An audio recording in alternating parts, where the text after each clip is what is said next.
কি করছিস তুই বসতা ছড়া করছে কেন? এটা আগেই বাসে আমার হয়ে যাচ্ছে না। Hello everyone, welcome back to my channel exploring life. আমি স্বপ্না চলে এসেছি আর একটা ব্লগ নিয়ে।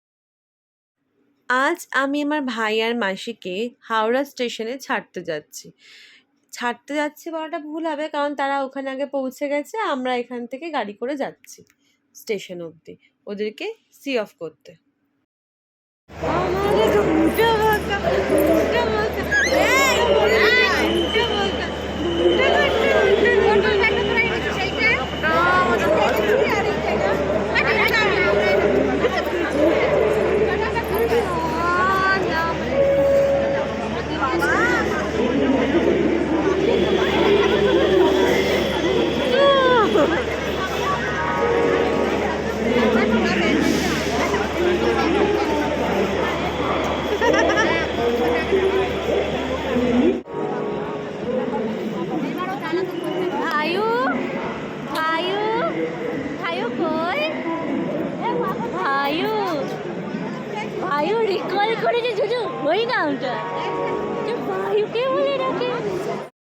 ভাইকে আমাদের ছাড়তে একদমই মন করছিল না।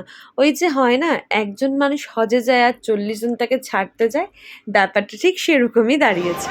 আমরা বাড়ির সবাই মিলে গেছি ভাই আর মাসিকে টাটা করতে। এদিকে তো আমার আর এক ভাইও চলে এসেছে। খুবই মনটা খারাপ ছিল, কিন্তু কিছু করার নেই, যেহেতু অনেক দূরে থাকে তাই ওদেরকে তো বাড়ি পাঠাতেই হবে।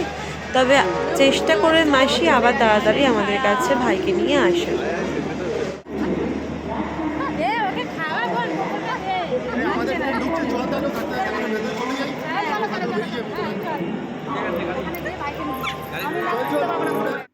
ছোট মাসি, ছোট মেসো, মামা সবাই এসেছিল ভাইদেরকে সি অফ করতে। তার সাথে সাথে দেখলাম 4:40 রাজধানীও প্রায় চলে এসেছে। তো আমরা দেরি না করেই লাগেজপত্র নিয়ে রওনা দিলাম ট্রেনের উদ্দেশ্যে। লাগেজপত্র ঠিকঠাক জায়গায় রেখে দেওয়ার পরে আমরা ভাইকে নিয়ে চলে এলাম ট্রেনের দরজার দিকে। এদিকে তো আমার ছোট মাসি কেঁদে কেঁদে পুরো চোখ লাল করে ফুলিয়ে ফেলেছে। মাসির সব থেকে বেশি কষ্ট হয়েছে, তারপর আমাদেরও খুব কষ্ট হচ্ছিল, কিন্তু আমরা অতটা প্রকাশ করতে পারছিলাম না, কারণ আমরাও যদি সবাই মিলে কান্নাকাটি শুরু করে দিই তাহলে আমার মাসির মনটা আরও খারাপ হয়ে যাবে। মেজো মাসি, ছোটো মাসি সবাই মিলে কান্না জুড়েছে। আর আমার মা আবার একটু শক্ত প্রকৃতির, মা কান্না করতে চাইলেও কিন্তু পারছিল না।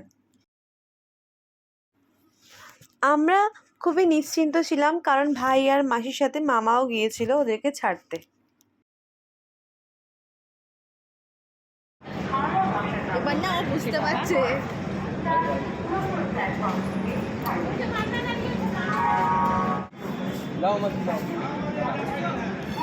ভাইকে আমরা টাটা দিয়ে দিলাম, ভাই চলে গেল নিজের সিটে। এরপর আমরা চেষ্টা করছিলাম ভাইকে জানালার ওপার থেকে দেখার। অনেকগুলো দিন আমরা 3 ভাই বোনে একসাথে কাটিয়েছি, তার সাথে সাথে আমার মায়েরাও 3 বোনে একসাথে কাটিয়েছে, তাই হয়তো শূন্যতাটা অনেক বেশি অনুভব করছি আমরা সবাই। সব কিছুর শেষে যেটা বাস্তব সেটা তো মেনে নিতেই হবে, তাই আমরা মাসিদেরকে টাটা জানিয়ে বাড়ির দিকে রওনা দিলাম। আর আজকে একটা ইচ্ছা ছিল, সেটাই করতে গেছিলাম, বাট প্ল্যানটা ওয়ার্কআউট করলো না। গঙ্গাতলার মেট্রো দিয়ে যাব, সাথে আছে মা, ভাই আর বোন। তো প্রথমবার এক্সপিরিয়েন্স, তাই সবার সাথে শেয়ার করব। চলুন।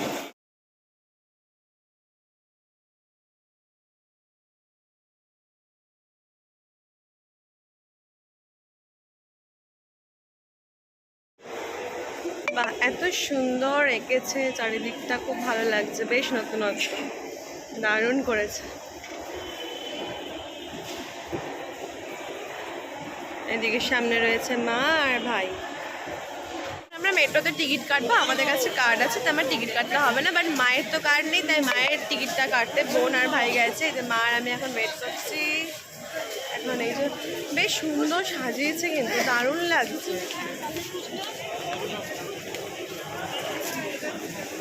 চারিদিকে কত লোক, এখন মানে প্রচুর লোকে এখান থেকে যাতায়াত করছে, এটা হওয়াতে ভীষণ সুবিধাও হয়েছে সবার।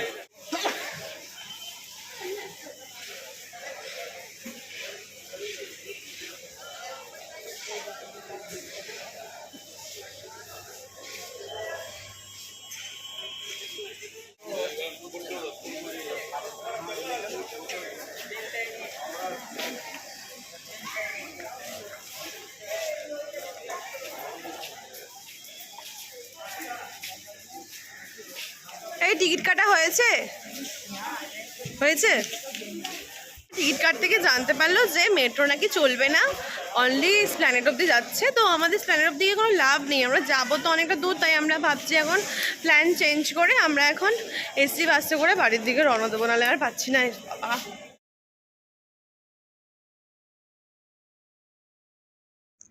আমি খুবই ডিসঅ্যাপয়েন্টেড হয়েছি। আমরা এখন বাসে উঠে গেছি, ফাইনালি বাসটা ফাঁকাও আছে, অসুবিধা হবে না, এবার আমরা বাড়ি চলে যাবো। আজকের ব্লগটা এখানে শেষ করছি, দেখা হবে নতুন কোনো ব্লগে নতুন কোনো প্লেসে। ততক্ষণ আপনারা সবাই ভালো থাকবেন, টাটা।